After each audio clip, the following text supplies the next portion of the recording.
Make some noise right now for the hilarious Nate Berrey! Yeah! Thank you guys.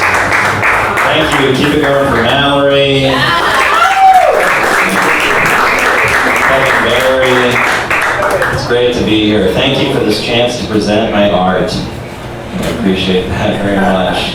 I wish I was treated like an artist, because when you don't get jokes, it's my fault, but if you don't get art, it's yours. That would make it a lot easier, you know, for me. I wish it would be, not yet. I am bald, you know, so balding, anyway. Emphasis on the IMG because it's not over. For you guys, it's just a Saturday, but for me, it's the baldest day of my life.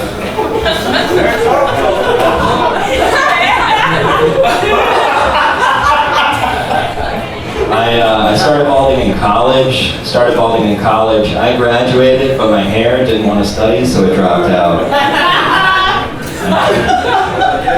I have lazy hair.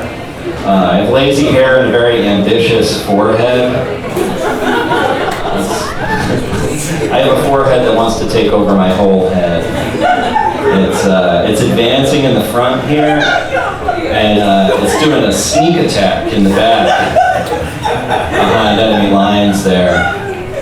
It's tough to find role models as a bald guy. That's why I'm so proud of Jeff Bezos, the bald billionaire. He's doing very well for the bald brotherhood. And I know, you know, white guy, bald, talking about brotherhood sounds a little threatening.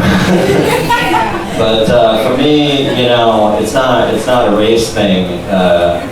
It's more like I recognize that I am white, but more importantly, ethnically, I feel bald. I feel closer to like a bald black guy than like a white guy with hair, you know? Closer to Cory Booker than a Beto, you know? Beto's not, his hair is a little too good for me to relate to. But I grew up in a trailer park, and sometimes they're called mobile homes, and they are mobile every way except outwardly.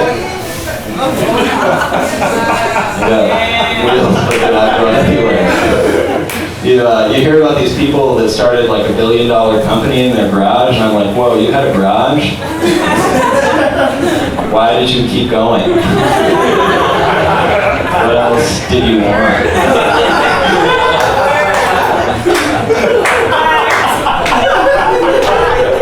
Did you guys hear, Jeff Bezos, he actually got like a $150,000 loan to start Amazon from his parents. That's tough, you know. Started from the upper middle, now we're here. This whole thing. No group of people is more anxious to leave the middle class than the people who want to go from upper middle to just upper. They really want to get rid of that, you know. Living in a trailer park, sometimes our house would tilt, and that meant that we had a flat tire. So we had to go out and slash the other one.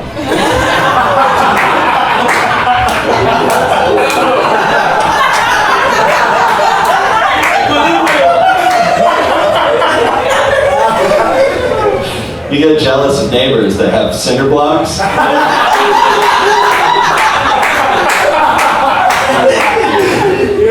We were already using all our cinder blocks to prop up our cars. We had like 10 cars in the driveway, not because we could afford them, just to increase the odds that one would start. A lot of people in the trailer park, they had lost their license due to drinking and driving, so they were just happy to have something with wheels on it. And luckily, the liquor store was walking distance, so even though they couldn't drive, the entire trailer park was kind of like a tribe that had settled near a river. Remember the Bacardi tribe? In the Bible, you hear about they went and they settled at the land of milk and honey. We just stopped when we found a check cashing place next to a pawn shop. I was, kids at school would call me Trailer Boy. Trailer Man was my father.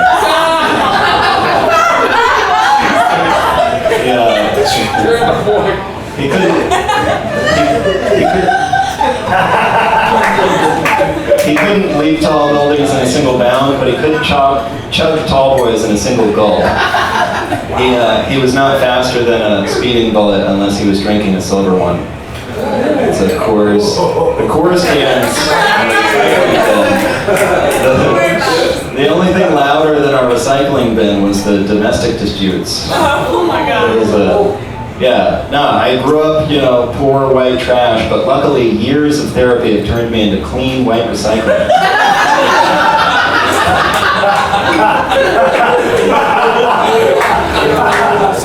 I grew up on a dirt road, and that's where we buried our hope. I grew up on a dirt road connected to another dirt road before the main road, so I'm actually a redneck twice removed. Wow.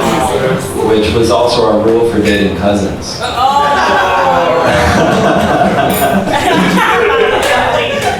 I come from New Hampshire. It's the Alabama of New England. You may have heard it's the live free or die state, which sounds really dramatic until you realize that most of the death is from opioids. It's second highest after West Virginia. But live free or die. It sounds like the name of a reality television show where convicts on death row get to run for their freedom. No? Okay. Live free or die actually means that when in New Hampshire, if you're driving and you see a yellow light, you're actually legally obligated to accelerate. You have to, because live free or die, you don't want to stop for a red light, It's great when things are going well, but then it becomes very obvious when it gets off rhythm, Look, I thank you guys for your patience, okay? I came from a very small town, honestly, truthfully, in New Hampshire. It was called Barnstead, New Hampshire. It was as big as you would expect for a town with barn in the title. We almost got a traffic light in my hometown, but then somebody shot it down because they saw it as unnecessary government regulation. How do you guys feel about guns?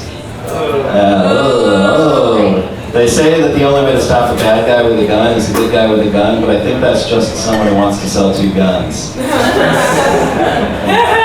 They don't say that about other stuff like silly string, The only way to stop a bad teenager with silly string is a good teenager with silly string. So everybody knows that neighborhood's just going to end up covered in silly string. They don't say that about... I think the obsession with guns is like an action movie thing. Every guy kind of secretly thinks that he's in an action movie. That's that toxic masculinity acting. Yes. You talk about the toxic... the toxy-woxy. This toxic masculinity is bad for the environment. It's like plastic. It's everywhere. It's getting real bad. I got a tinge of the tox. I got a little toxy-woxy. I'm very anxious to defend my masculinity ever since this childhood incident I call the T-ball incident, when I walked off the field and wanted to be whatever gender did not have to play. It was very. Yeah, it was tough, it was my dad was drunk and there was, yelling from the stands and stuff. I don't know when I lost you guys, but I'm going to review the tape, all right?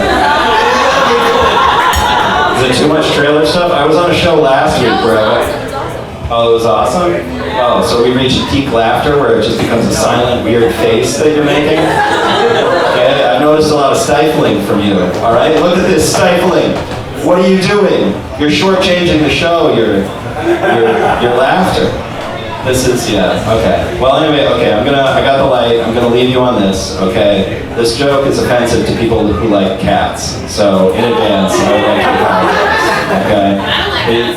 All right, perfect. Yeah, hate them? All right, cats suck, boom. You heard about this, they're sometimes weird plurals, okay, weird plurals, all right? A group of crows, for example, is called a murder. That's weird, okay? Yeah, it's real. A group of lions, did you know, is called a pride. Do you guys know what a group of house cats is called? A depression. Is that adequate? Thank you very much.